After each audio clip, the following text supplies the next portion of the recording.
Hunts are memorable for many reasons. Your first and your worst luck, your last, the most exciting, the most dangerous, the biggest trophy, the happiest, the one with special friends, and more. Hi there, Spencer Remple, the Moose Whisperer, bringing you exciting hunting and outdoor adventure stories from around the world. Today's story is from the book, The Greatest Hunting Stories Ever Told. The title of this story is The Painful Moose by Clare Conley. So as usual, let's get right into it. Your favorite hunt can occur anywhere from a small game thicket in the back pasture to a mountain in Tibet, and of course, they can happen anytime. You most often only really know how great one was until long after it's over. But of all the memorable hunts I have had in near places and far, and for whatever reasons, one that stands out in my memory occurred in Alaska in the fall of 1971. And the reason I remember it so well is the strange collection of events that happened to all of us, but mostly to me. And surprisingly, I know I would have to rate it as the most painful hunt I was ever on. On September 4th, Fred Bear, the father of modern-day bow hunting, Colonel Joe Engel, the astronaut, and I arrived at Bob Busby's hunting camp in the Dry Creek, 80 miles south of Fairbanks, Alaska. Since this was my first time in Alaska for hunting, and because I had read about it so much, I hurried to get started at the soonest opportunity on the first afternoon. But whereas I had expected to see big game, moose and caribou everywhere, I soon learned that Alaska on foot is even larger than it looks on the map. And game animals are not found in each and every little clump of willows and side draws. For the most part, my afternoon became a kind of get acquainted with the area affair, in which I learnt that a mountain that looks close and easy to walk over is usually miles away and a tough climb. The next day, now knowing what to expect, I got away from camp early and alone. With my bow clutched in my hand, I left behind in the first hour the area I had poked around in the first afternoon out. In the meanwhile, Joe Engel had elected to go for a Dall sheep with a rifle as his first choice and packed on out of camp higher up into the mountains. Although we later kept daily contact with that camp by radio, it would be a week before Joe returned with his trophy. Fred, on that first day, chose to scout some natural salt licks for fresh activity and build some blinds. He, of all of us, knew what he was doing. I can't really do justice to describing just what it's like to walk across a rolling side hill in that part of Alaska. The slopes are covered with low brush, shin-high mostly, with occasional lines of taller brush running along the route of any trickle of water. The valley bottoms are lined with evergreens, softwoods, and willows, but the mountainsides are mostly short brush. And on these slopes, I set off for some little rolling hills in the distance that looked promising. An hour later, I didn't seem to be gaining on them much. A second hour's walking did make a noticeable difference, and while glassing the area where I was going during a rest stop, I saw, wonder of wonders, what I considered to be a nice caribou. He was wandering without apparent motive, in and around three little knobs which were strung out in a line. The same knobs had caught my eye when I first saw them at the start of the day. I'd like to say that I performed a miraculous stalk on that bull caribou across the mile or so of open ground that separated us to an eyeball-to-eyeball confrontation. And actually, I didn't do too badly, except that caribou didn't know or care where he was going, and consequently never went in the same direction more than a minute or two. And he never stopped either. Finally, I knew I had him figured out. I had cut the distance down to a couple of 100 yards, and when he went out of sight behind knob number 1, heading for knob number 3, I raced across the last open flat, intent on ambush at knob number 3.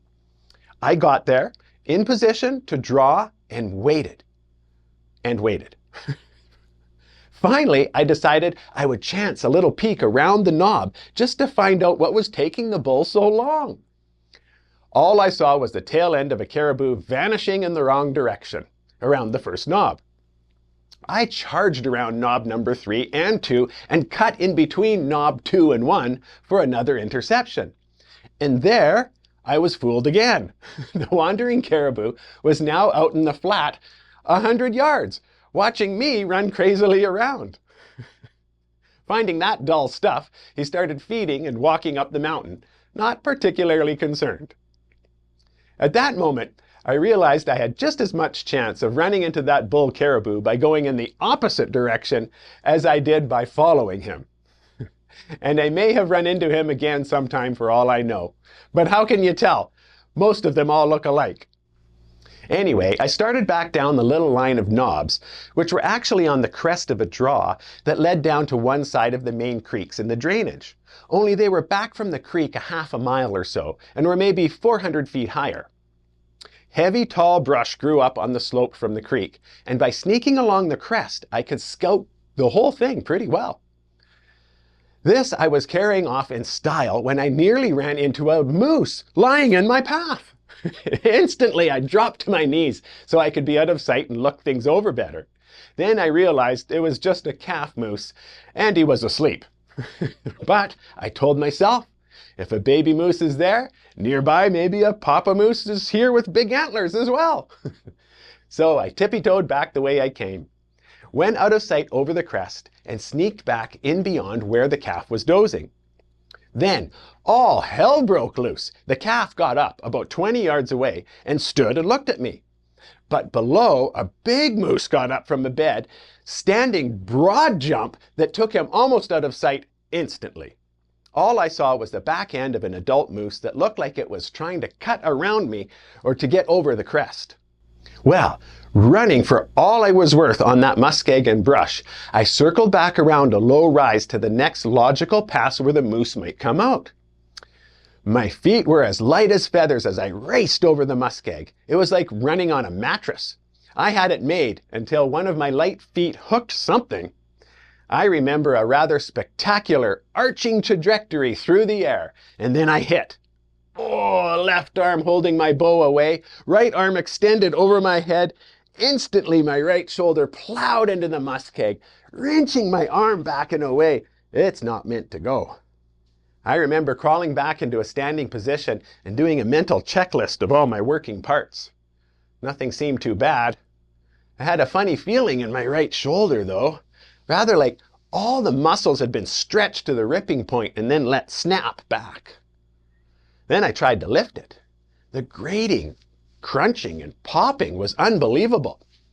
I put it down, rubbed it for a moment, and raised it once more. Again, it sounded, well, like a rock crusher at work. It didn't hurt much just then, but I didn't need a fortune teller to inform me trouble was coming. And to make matters even more impossible, the moose never did come out the way I expected. No. He ran straight downhill as I was fitting my parts back together.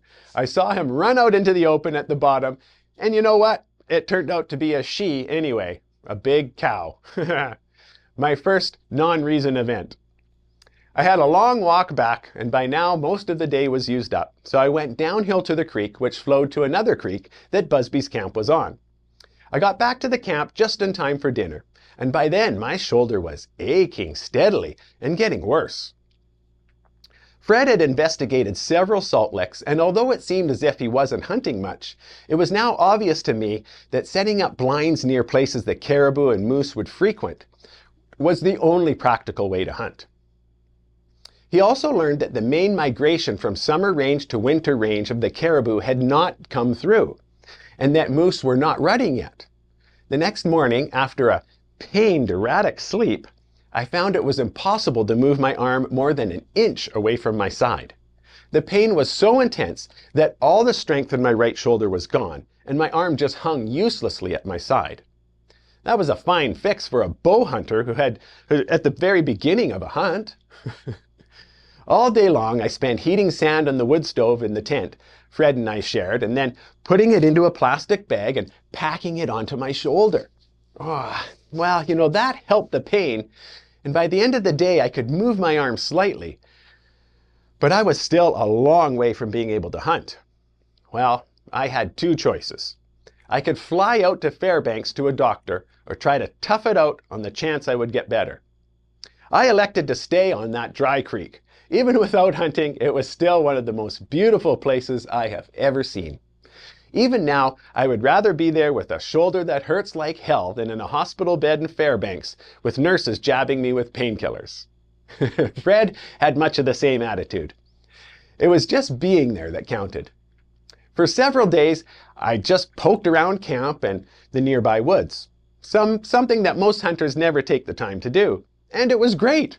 I saw ptarmigan and snowshoe hare, I found wolf skulls, and generally got a lot more out of the trip than I might have otherwise. Fred hunted a little and messed about with me a lot. Each day I was working on getting my shoulder better so I could use it again. I had some cortisone and that helped. I got my arm to the point where I could raise it about shoulder high, but it still cracked and crunched a lot and had no strength. I had to get it back to something like full mobility quickly. And so I started taking a small rope and throwing it over a cross centerpiece of our cabin. And then wrapping it around my right hand, I would slowly draw the arm up by pulling the rope with my left hand. Oh, it was torture the first time or two. But after a while, it did seem to help my injured shoulder. After about a week of our 2-week hunt, I decided to try a short rabbit hunt with Fred. I could draw the bow back, but not all the way, which is necessary for aiming and power. Needless to say, I didn't hit a single rabbit, but at least I was hunting. Fred, on the other hand, was a real pro at rabbit hunting and bagged several.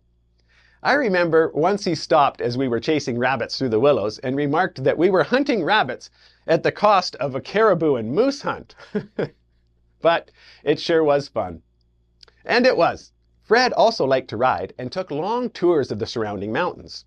On one of these afternoons, he returned to camp with the casual information that he had just shot a bull moose.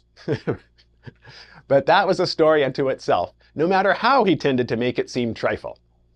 He had been riding his favorite horse and had come out to a point on one of these hills where he stopped to look things over. Across a small valley where a plateau crested before the terrain dropped down to the creek, he saw 2 cow moose and a nice bull. It was midday and they were feeding in the willows just at the break of the plateau. Actually, it was not far from where I had hurt my shoulder. The bull obviously was interested in other things as well as willows, for he was raking every tall willow he came to with his antlers. And in moose language, this is as much as saying, "I'm pretty tough, and anytime you 2 girls feel like propagating the species, I'm ready." They weren't. But he was. He was bent on hanging around until they were. All this Fred understood. After eating a while, the moose bedded down for a noonday nap, which gave Fred a chance to ride to the creek, tie up his horse, and sneak up the hillside below the moose, as close as he dared. Below the willows at the crest of the hill was open, low brush for about 100 yards, down to the last bit of cover, a clump of dead willows about the diameter of a bushel basket. Now Fred managed to sneak to this cluster of willows, but he could go no further, so he waited. After an hour or so, the cows began to stir, and soon they came up out of the lower edge of the willows, heading for a natural salt lick along the creek, more or less in Fred's direction. They passed within a few yards as they meandered down, but the bull didn't come, so Fred stayed. Fred told me later he figured the bull would eventually discover the cows were gone and go after them. And sure enough, after a while, he rose from his bed, looked around, thrashed a few more willows, and started downhill, on the same trail the cows had used. Oh, Fred got ready. Then, just as the bull was about to pass, he spied the clump of willows behind which Fred was hiding. Turning off the trail, he headed straight for them, obviously intent on working them over with his antlers. Well, at about 13 steps away, Fred decided that was close enough and stood up. The bull stopped in surprise, and that was enough time for Fred to shoot. The moose turned, went 50 yards in a few seconds, and fell dead. Nice shot. That night, Joe returned with a doll sheep he had earned by his days of arduous stalking high up in the mountains. And the next afternoon, in contrast to his difficult sheep hunt, he spotted a moose on a hillside above camp, stalked it, and shot it with a rifle, all within an hour or so. Ha ha! Well, days now passed uneventfully, with each of us hunting in his own way. I could now draw my bow completely, but painfully, and so I spent my time in the blinds at the natural salt licks. Caribou and moose came within scant yards of my hiding place, but not ones that I wanted. So I took pictures and waited. Nothing. We extended our hunt a week, knowing that as soon as the first cold weather came, many animals would move through the valley. Finally, the next to last day arrived. We decided that on that day we would cross a high ridge and hunt in the next valley over from camp, perhaps 5 miles away, but a difficult climb and walk in muskeg. That's where the caribou were. Hundreds of them were in that open flat in the valley. We scattered, each trying to find a way to get near the animals. Nothing I tried seemed to work. I was always in the wrong place and out in the open. Joe had gone down along the creek where a line of trees provided him concealment behind which he could walk. And sure enough, late in the day I heard him shoot. He was then about a mile or two further from camp than I was.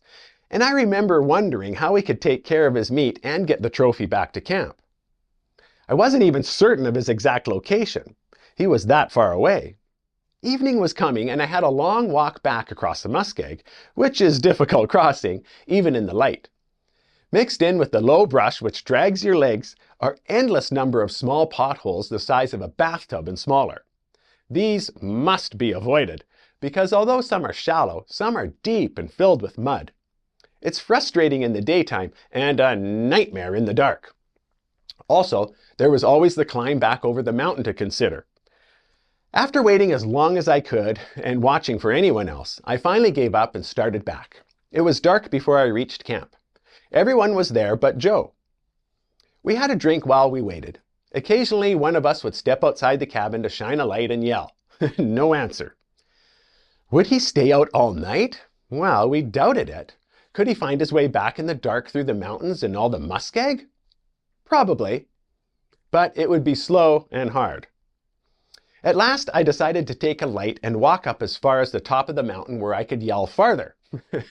Halfway up, I heard Joe answer one of my yells, and shortly we met on the trail. Not only had he come almost all the way back in the dark, he was carrying the caribou head and cape on his back. It had to weigh 50-60 pounds. I would have been proud to carry it the rest of the way back for him, but he refused. That's the kind of man who would fly the space shuttle. Not a bad choice. The final day of the hunt came, and I still hadn't bagged anything besides rabbits and ptarmigan. But the caribou were coming. We had seen them. So I took a blind at the first salt lick they would come to in our valley. I got there early and hunched down, waiting for the winter sun to warm me up. No caribou were in sight. I read a book and got cold. Suddenly, I heard a noise. And there, passing right in front of my blind, was a caribou. And then another. And then dozens.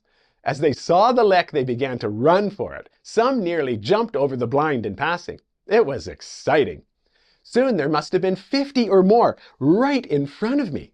Nothing I did seemed to make the slightest difference to them. But I couldn't see one that I wanted to shoot. And so it went all day. Caribou around all the time, but either out of range or nothing I wanted. At last, one magnificent head came in from the far end of the lick. He was at least 120 yards away, which is too far for my bow. But he was wandering around and I figured he might come closer. He was obviously hanging out with a smaller bull. Wherever one went, the other followed. The range got down to 90 yards, 80 yards. I wanted more like 45 yards. But now they had been at the lick quite a while and they were showing signs of leaving. Soon the smaller bull walked out into the grass, going away onto the far side. This was it, I knew. I stood up and I estimated the angle. Not a caribou made an effort to run. Some looked at me casually. Finally, I let go. It was hopeless from the start. A bow will shoot 80 yards and more, but who can aim at that distance? The arrow dug into the mud, far short of the mark, and my bull loped away. For a long time, no more animals came into the lick. Then late in the day, a smallish bull with a few cows and calves came by. As the fate of hunters will have it, I easily shot that bull dead. Back at camp, We had an early dinner, and because I hated to quit, I talked Joe and Fred into one last rabbit hunt along the runway of the landing strip. It was a pleasant place to hunt, not more than a couple hundred yards from camp, and there was always plenty of snowshoes, which were excellent to eat. We bagged a few and laid them along the edge of the strip, where they would be easy to find. I even shot a ptarmigan. But finally, it was time to quit. Fred wanted to go back to the cabin, and so Joe and I offered to walk back the length of the airstrip to pick up a rabbit that he had left there. With all the rabbits collected, we started back, taking long shots down the runway, picking our arrows up and shooting again. It was just as we were picking up our rabbit arrows that we heard a grunt in the willows right beside us. Because I couldn't believe my ears, I asked what had to be the stupidest question of the year. "What was that?" "A moose," Joe replied. "Shoot him!" Luckily, I had left my big game arrows in my bow quiver. Dropping my rabbit arrow, I switched to a broadhead and slipped to the edge of the willows. There, broadside, was a big bull moose looking right at me. A barn couldn't have looked bigger, and I had been shooting at rabbits at the same distance, but I just couldn't believe he was so close. And instead of aiming with the sight I had been using on the rabbits, I used the one that's for greater distance. I let go. As far as I know, that arrow is still circling the earth because it passed high over the moose and was still on its way when I saw it last. "Did you hit him?" Joe whispered. The moose now decided to move a little further away, parallel to the runway, still in the willows, and went out of sight. I backtracked onto the runway and ran ahead to cut him off, again vowing not to make the same mistake twice. Again the moose and I met, same as before, only this time I had my aiming figured out. Again I shot for just back of the shoulder. The arrow flew perfectly. There was a loud bonk as it struck the edge of his antler, which covered his shoulder as the moose turned his head to look at me. As he tore through the bush, I could see the arrow firmly attached to the antler, not bothering him in the least. Back to the runway I raced, and 50 yards ahead again. This time, when the moose stepped out, I made the perfect shot. He went slightly farther on ahead, and I thought I saw him go down. But the willows were thick, and I wasn't sure. All was silent. In the meanwhile, I had lost track of Joe. Then I heard a whisper, a loud whisper, and I thought Joe said, "Come fast!" So, out of the willows I raced again to the end of the runway and around the corner to where the willows ended. The moose was there all right, and seeing me was all he needed to rise up and start to move out fast. I drew and hit him again right where I was supposed to. The bull charged full speed straight ahead for the creek, and to my surprise, right in his path on the rocky bar was our astronaut. Just when it looked as if a collision was inevitable, and I could see the headlines, "Astronaut launched by moose."